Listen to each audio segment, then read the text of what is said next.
एक बार एक युवक गौतम बुद्ध के पास आया और गौतम बुद्ध से बोला कि हे बुद्ध, मेरे मन में इतने गंदे विचार क्यों आते हैं।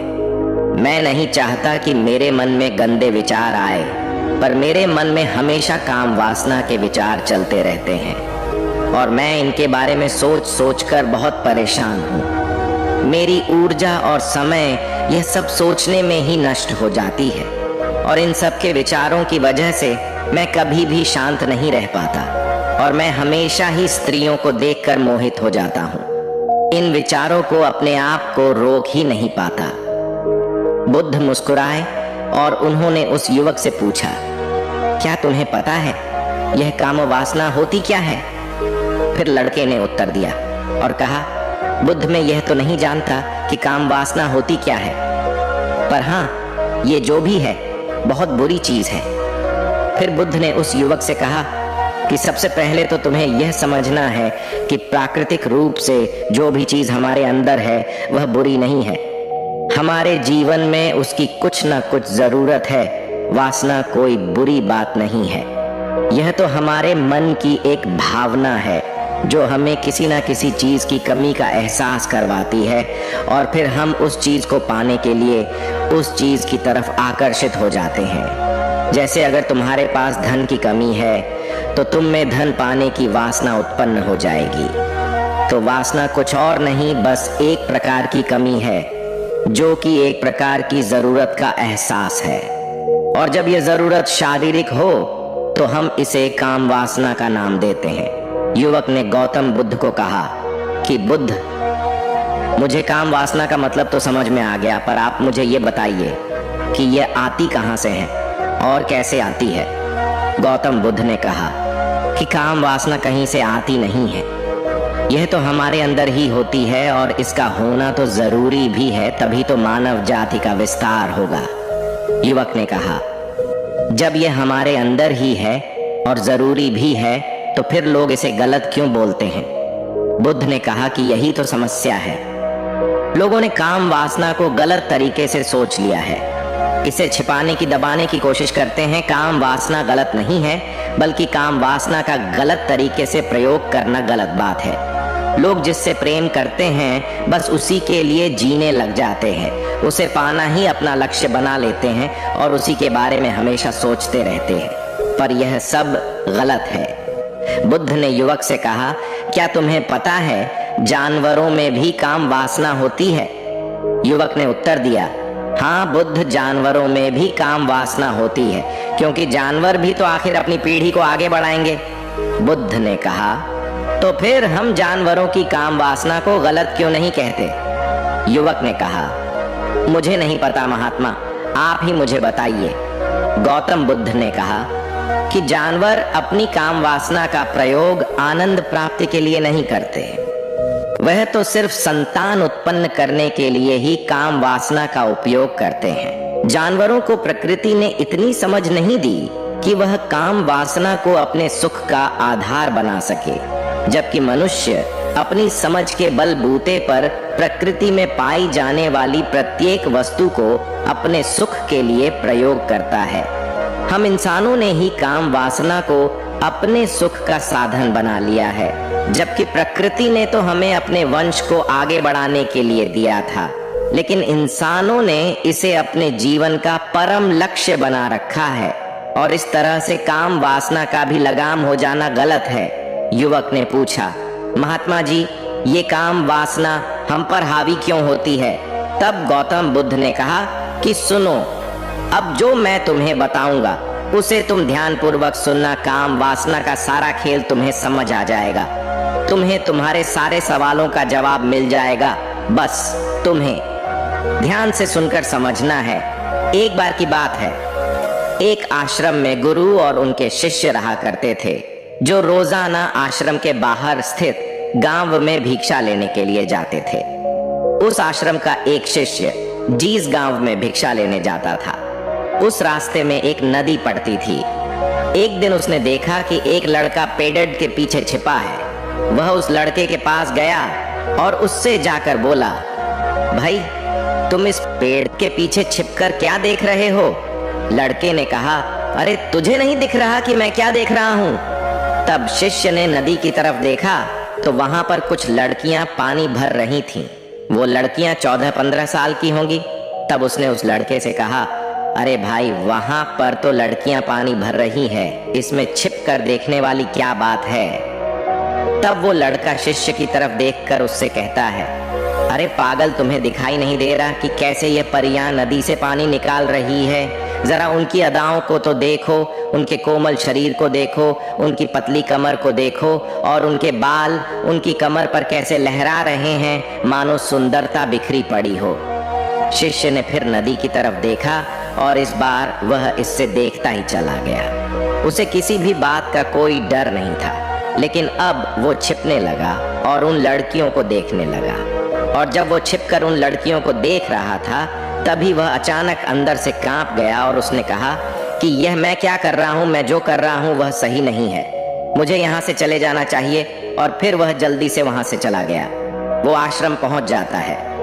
आश्रम जाकर वो अपने कार्यों में लग गया, लेकिन जो अब भी वह देख कर आया था वहीं उसकी आंखों के सामने बार बार आ रहा था। उसके मन में वही दृश्य चल रहा था, उसके मन में वही सब कुछ देखने के लिए लड़ाई हो रही थी।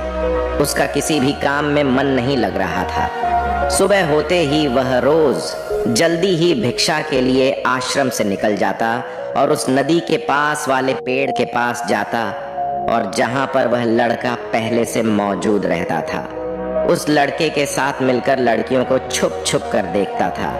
अब वह रोज ऐसा करने लग गया। यह उसके रोज का काम हो गया। अब उस शिष्य का मन किसी भी काम में नहीं लगता था। वो हमेशा ही किसी ना किसी प्रकार के विचार में उलझा रहता।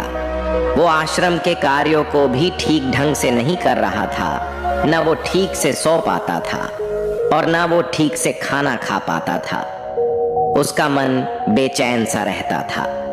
उसका मन बार बार उन लड़कियों के सौंदर्य को देखने के लिए तरसता था। जब गुरु शिक्षा देते तब भी उसका मन कहीं और विचारों में खोया रहता था। गुरु ने अपने शिष्य की इन हरकतों को जान लिया था। तब एक दिन गुरु ने शिष्य को अपने पास बुलाया और कहा कि आज से मैं भी तुम्हारे साथ भिक्षा मांगने चलूंगा। तुम और मैं साथ साथ भिक्षा मांगने चलेंगे। तभी शिष्य गुरु को मना करते हुए बोला, नहीं गुरुदेव, आप परेशान क्यों हो रहे हो? मैं अकेला ही ठीक से भिक्षा मांग सकता हूँ। गुरु ने शिष्य से कहा कि ठीक है, तुम अकेले ही भिक्षा मांगने जाओ। शिष्य तुरंत वहां से भिक्षा मांगने के लिए निकल गया। उसके जाने के बाद गुरु भी आश्रम से निकल गए और शिष्य का पीछा करने लगे कि वो कहाँ जाता है, किससे मिलता है। यह सब देखने के लिए उसके पीछे पीछे चलने लगे। थोड़ी दूर जाने के बाद गुरु ने देखा कि उनका शिष्य एक लड़के के साथ एक पेड़ के पीछे अपराधी की तरह छिपा हुआ है और छिपकर कुछ देख रहा था। गुरु भी अपने शिष्य के पीछे जाकर खड़े हो गए कि आखिर उनका शिष्य क्या देख रहा है, जिसे देखने के लिए वो पेड़ के पीछे अपराधियों की तरह छिपा पड़ा है। गुरु ने देखा कि उनका शिष्य पेड़ के पीछे छुपकर लड़कियों को देख रहा था, जो कि नदी से पानी भर रही थी। तभी गुरु ने शिष्य को कहा कि तुम क्या देख रहे हो? अपने गुरु की आवाज सुनकर वह शिष्य घबरा गया और उसके पसीने छूटने लगे। वह थर थर कांपने लगा, जैसे किसी चोर को चोरी करते समय रंगे हाथों पकड़ लिया हो। उसकी हालत खराब हो गई। वो कुछ भी नहीं बोल रहा था। उसके मुंह से कुछ टूटे फूटे शब्द भी बाहर निकल रहे थे। वो अपने गुरु से नजर भी नहीं मिला पा रहा था। गुरु ने शिष्य की तरफ देखा और कहा कि मेरा शिष्य तो निडर था, उसे तो किसी भी चीज का डर नहीं था, लेकिन यह क्या तुम तो डर के मारे कांप रहे हो। शिष्य ने गुरु से कहा कि मुझे माफ कर दो गुरुदेव, मेरा इसमें कोई दोष नहीं है। उस लड़के ने मुझे बहका दिया था, लेकिन आपसे मैं वादा करता हूं कि आज के बाद मैं ऐसा कभी दोबारा नहीं करूंगा। मुझे माफ कर दो गुरुदेव। गुरु ने शिष्य से कहा कि कोई बात नहीं, पर इस बात का तुम ध्यान रखना कि हम जैसी संगति करते हैं वैसा ही फल हमें प्राप्त होता है। उसके विचार हमारे अंदर प्रवेश करते हैं, इसीलिए अच्छी संगति करो जिससे तुम्हारे अंदर अच्छे विचारों का प्रवेश हो। फिर गुरु और शिष्य आश्रम लौट आए और फिर से आश्रम के कार्यों पर ध्यान देने लगे। उसने उस रास्ते को छोड़ दिया और दूसरे रास्ते से जाने लगा। वो अपने काम को ध्यान से करता, लेकिन धीरे धीरे उसके अंदर क्रोध उत्पन्न हो गया और फिर वो दूसरों पर क्रोध करने लगा और बेचैन रहने लग गया। अब वो सही समय पर भोजन भी नहीं करता था, वो भोजन भी बहुत कम खाता था। एक रात गुरु शिष्य के पास आए और उसे बोले कि अब तक तुमने कितनी बार अपना वादा तोड़ दिया। यह सुनकर शिष्य अपने गुरु के चरणों में गिर गया और रोने लगा। रोते रोते ही उसने गुरु से कहा कि गुरुदेव, मैं कई बार अपना वादा तोड़ चुका हूँ, फिर वादा कर लेता हूँ, लेकिन हर बार मैं वादा तोड़ देता हूँ। मेरा मन मेरे नियंत्रण में है ही नहीं। मैं बहुत कोशिश करता हूँ कि मैं अपने मन से सारे बुरे विचारों को निकाल डालूं, लेकिन मैं चाहकर भी ऐसा नहीं कर पा रहा हूँ। फिर गुरु ने शिष्य को कहा कि चलो मेरे साथ। गुरु शिष्य को आश्रम के बगीचे में लेकर गए और शिष्य से कहा कि देखो, यहाँ पर कुछ नालियां बनी हुई है जिससे नदी का पानी इन पौधों तक आ रहा है और यह पानी एक निरंतर भाव से बह रहा है। क्या तुम इस पानी के बहाव को रोक सकते हो? शिष्य ने कहा कि हाँ गुरुदेव, मैं इस बहाव को रोक सकता हूँ। फिर शिष्य ने मिट्टी उठाकर उस नाली में डाल दी। वो पानी थोड़ी देर के लिए रुक गया और फिर थोड़ी देर बाद उस मिट्टी के ऊपर से पानी बह गया। गुरु ने शिष्य से कहा, अरे ये क्या, ये तो पानी रुका ही नहीं। फिर शिष्य ने कुछ कंकड़ पत्थर उठाकर उस नाली में डाल दिए और फिर थोड़ी देर के लिए पानी रुक गया, लेकिन फिर थोड़ी देर बाद ही उन कंकड़ पत्थर के ऊपर से पानी निकल आया। फिर गुरु ने कहा कि यह क्या हुआ, पानी तो फिर से बह गया। तुम तो बोल रहे थे कि तुम इसे रोक दोगे। क्या हम किसी काम को रोकना चाहे तो क्या हम उसे रोक नहीं सकते? तब शिष्य ने कहा, कोई बात नहीं गुरुदेव, मैं इस पानी को तो आपको रोक के दिखाऊंगा। वह फिर से एक बड़ा सा पत्थर लेकर आया और उसे नाली पर डाल दिया और पानी रुक गया। तब गुरु से कहा कि देखा गुरुदेव, मैंने कहा था ना कि पानी को मैं रोक दूंगा। मैंने पानी को रोक दिखाया, आपकी बात मैंने पूरी कर दी। गुरु मुस्कुराए और बोले, अच्छा जरा ध्यान से देखो, पानी रुक गया। क्या वो तो पीछे की नाली तोड़कर बाहर आ गया और अगल बगल से बह रहा है, और ध्यान से देखो इस पत्थर को आगे भी आ गया और ये पानी अपना रास्ता बदल कर फिर से आगे की तरफ बह जाएगा। और फिर थोड़ी देर बाद ऐसा ही हुआ। फिर गुरु ने शिष्य को समझाया कि तुम्हारे साथ भी तो ऐसा ही चल रहा है।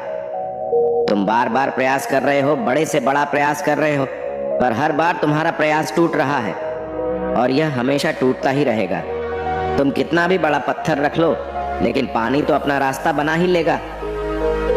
यह सब देखकर गुरु से कहा कि हे गुरुदेव, क्या कोई तरीका नहीं है जिससे मैं गंदे विचारों से बाहर निकल सकूं और ये मेरे मन में आए ही नहीं? गुरु शिष्य को एक नदी के पास ले गए जहां से उस बगीचे में पानी आ रहा था। गुरु ने शिष्य से कहा, वो पानी इसी नदी से जा रहा है। अगर हम यहीं से उस रास्ते को बंद कर दें जहां से पानी बगीचे में जा रहा है, अब क्या हम पानी को रोक नहीं सकते? शिष्य ने कहा कि हाँ गुरुदेव, अवश्य ऐसा हो सकता है। मैं इस पानी को यहीं से बंद कर देता हूँ, तब आगे की नाली में पानी जाएगा ही नहीं और फिर बगीचे में पानी जाएगा ही नहीं। फिर से नदी से जाने वाले रास्ते को बहुत मेहनत करके पत्थर और मिट्टी डाल डाल कर बंद कर दिया और गुरु से कहा कि गुरुदेव, मैंने पानी को बंद कर दिया है, अब यह पानी बगीचे में जाएगा ही नहीं। तब गुरु ने कहा कि अगर पानी बगीचे में नहीं जाएगा तो पेड़ पौधों को पानी कहाँ से मिलेगा? उन पेड़ पौधों को तो पानी की आवश्यकता है, और उन पेड़ पौधों में कुछ पेड़ पौधे तो ऐसे हैं जिनको रोज पानी की आवश्यकता है। वह तो मुरझाकर मर ही जाएंगे, उनका क्या होगा? पानी तो हमें खोलना ही होगा। शिष्य ने गुरु की बात सुनकर वापस नदी से जाने वाले पानी का रास्ता खोल दिया। तब गुरु ने शिष्य से पूछा कि अगर हम इस नदी के पूरे पानी को बगीचे की तरफ मोड़ दे तो क्या होगा? तब शिष्य ने जवाब दिया कि गुरुदेव, वहां पर जितने भी पेड़ पौधे हैं वो गलकर नष्ट हो जाएंगे, वहां पर कुछ नहीं बचेगा। फिर गुरु मुस्कुराए और बोले, तुम इस बात को समझो कि हमें किसी भी चीज को रोकना नहीं है, बस हमें हमेशा संतुलन बनाए रखना है। कम पानी से भी पौधे नष्ट होते हैं और ज्यादा पानी से भी पौधे नष्ट होते हैं। हमारा जीवन संतुलन से ही चलता है। गुरु ने शिष्य से कहा कि अगर मैं तुम्हें कहूं कि तुम आम के बारे में मत सोचो तो तुम्हारे मन में सबसे पहले किसका चित्र आएगा? शिष्य ने कहा कि गुरुदेव, मेरे मन में तो पहला चित्र आम का ही आएगा। गुरु ने कहा कि जब हम गंदे विचारों को जबरदस्ती रोकने का प्रयास करते हैं तो वह और मजबूती के साथ हमारे अंदर प्रवेश करते हैं और ज्यादा हमारे अंदर उठते हैं। इसीलिए हमें उन्हें कभी भी दबाने की कोशिश नहीं करनी चाहिए। फिर गुरु ने शिष्य को जाते हुए कहा कि हमारे गंदे विचार बुरे लोगों की संगति करने की वजह से भी आते हैं। कई बार क्या होता है कि कामुकता हमारे अंदर होती नहीं है, लेकिन कुछ अश्लील लोगों के साथ रहने की वजह से ये हमारे अंदर हावी हो जाती है। फिर शिष्य ने कहा कि गुरुदेव आप सही कह रहे हैं, मैं अपने मार्ग से भटक गया था। फिर वो शिष्य उस रात बहुत ही चैन की नींद सोया। सुबह अपने कार्यों को पूरे मन से किया और फिर सुबह वो भिक्षा लेने के लिए उसी रास्ते से गया जहां वह लड़का आज भी पेड़ के पीछे छुपकर उन लड़कियों को देख रहा था। वो शिष्य नदी पर गया जहां वह लड़कियां पानी भर रही थीं।